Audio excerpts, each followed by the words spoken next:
तो आपका अपना चला अपना भोजपुरी नंबर में बहुत बहुत स्वागत है। आप लोग टुनटुन यादव को फैन है तो वीडियो को लाइक शेयर कमेंट जरूर करें। चलिए बात करते हैं टुनटुन यादव का एक सॉन्ग आने वाला है, कुछ ही देर में सॉन्ग आने वाला है, जो कि आज ये सॉन्ग रिलीज होगा 14 सितंबर को, यानी आज सॉन्ग ये रिलीज किया जाएगा। जो कि सॉन्ग का नाम है डॉलर से डील हुई, सॉन्ग का नाम है।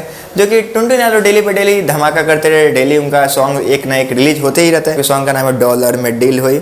जो कि ये सॉन्ग के सिंगर है टुनटुन यादव, शिवानी सिंह की आवाज़ में ये सॉन्ग रिकॉर्ड किया गया। साथ में टुनटुन यादव कुछ अलग करने का कोशिश कर रहे हैं टुनटुन यादव। इसी के बीच आज आप लोग को हाई लेवल का सॉन्ग देखने को मिलेगा 5 बजे, जो कि लिरिक्स है छोटू यादव का, मनीष सीबी का, म्यूजिक है रोशन हिंगरे का, जो कि काफ़ी बेहतरीन सॉन्ग होने वाला है।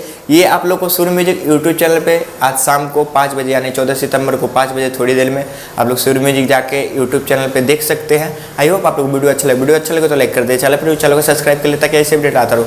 आप हमसे बात करना चाहते हैं, हमसे जुड़ना चाहते हैं, नीचे डिस्क्रिप्शन में इंस्टाग्राम का लिंक दिया गया है, वहाँ से बात कर सकते हैं, जुड़ सकते हैं। मिलते हैं नेक्स्ट वीडियो में, तब तक के लिए धन्यवाद, बाय।